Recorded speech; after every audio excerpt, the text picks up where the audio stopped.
If you start the search, the odds are excellent you will find good ideas. If you search, you will find. Finding is reserved for those that search. Ideas are not reserved for those that hope. They're not reserved for those that wish. They're not reserved for those who complain. You know, good ideas are reserved for those that search. It's incredible when an idea finally comes and the time is right, what can happen. So, ideas, when an idea and its time is ready, it can be incredible. But now here's the next part for your notes. Nothing so powerful as an idea that comes at the right time. Next is a little phrase that I'd like to have you memorize. And if you memorize it, I'm sure it'll follow you for the rest of your life. From testimonials and personal experience, we have enough information to conclude that it's possible to design and live an extraordinary life. From testimonials and personal experience, we have enough information to conclude that it's possible to design and live an extraordinary life. I hope you will give that little phrase some consideration, and here's what's next. I hope you buy the idea that from testimonials and personal experience, we have enough information to conclude that it's possible to design and live an extraordinary life. I don't know how far you want to go. Here's the first essence of life, and that is self-preservation. To produce enough to take care of yourself. The instructions given right to the couple that left the Garden of Eden. One was to multiply. It's a lonely place with only 2 people. But here were the next instructions, to be fruitful. How fruitful, how productive should one be? And here's number 1, to produce enough to survive. To produce enough to take care of yourself. And self-care is important. If you're flying on an airplane, the flight attendant says if for some reason we run out of oxygen, these oxygen masks will fall from the ceiling, and if you have children with you, quickly take care of them, then take care of yourself. No. No. No. They say what? Put your mask on first. Put your mask on first. See to your survival first. Then you'll be more capable of taking care of the survival of your children. Isn't that interesting? My father had an interesting saying. He said, son, right after me, you come first. I thought, wow, that's okay.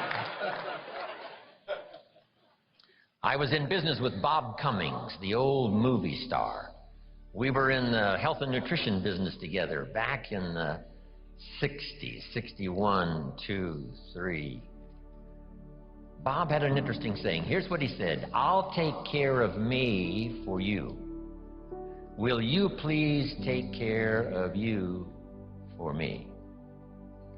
So the first challenge in life is to take care of yourself. It is to survive. So, to produce enough to survive, to take care of yourself. But now what's next? Well, all alone, it's a lonely life. So let's say the man now chooses a partner. Now he must figure out how to produce enough for himself and his spouse, his wife, his partner. Someone says, well, why do that? Why not just take care of yourself?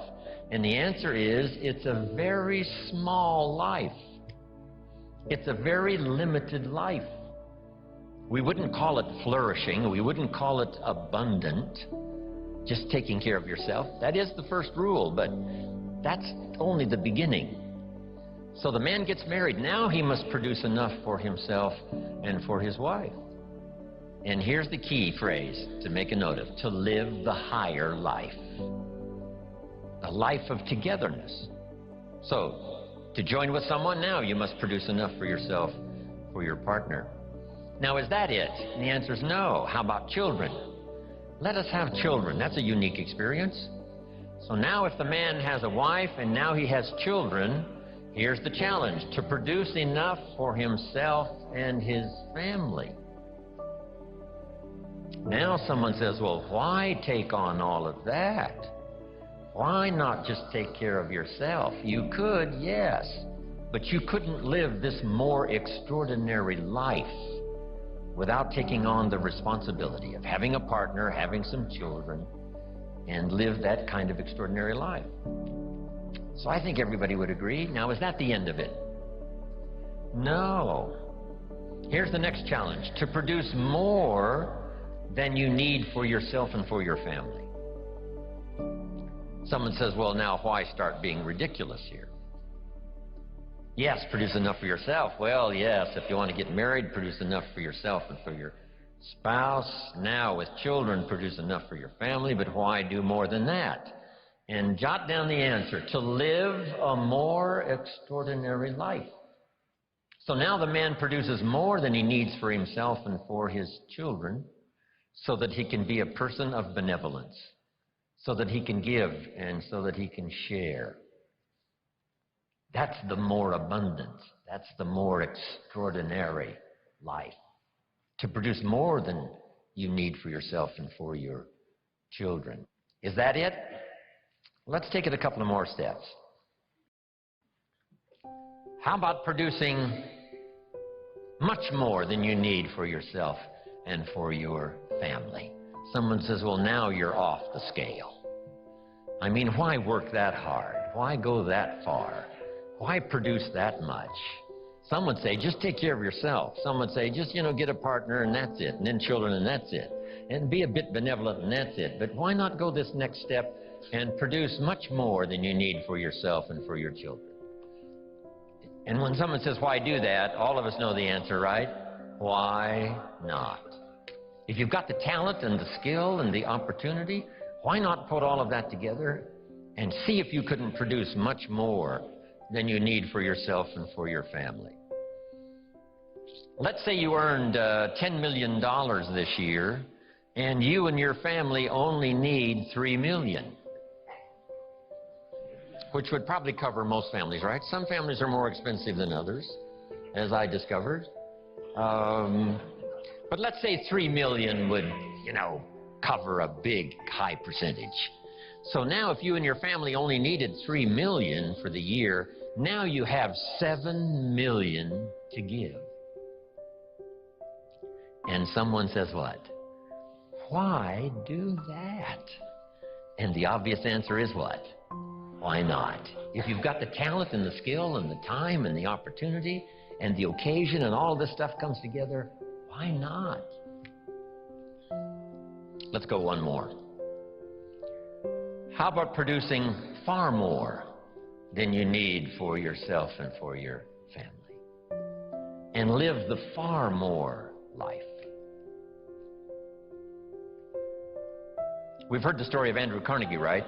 Andrew Carnegie said this. He built the big steel industry back in the 20s here in America. Here was Andrew Carnegie's goal. I'm going to spend the first half of my life earning money.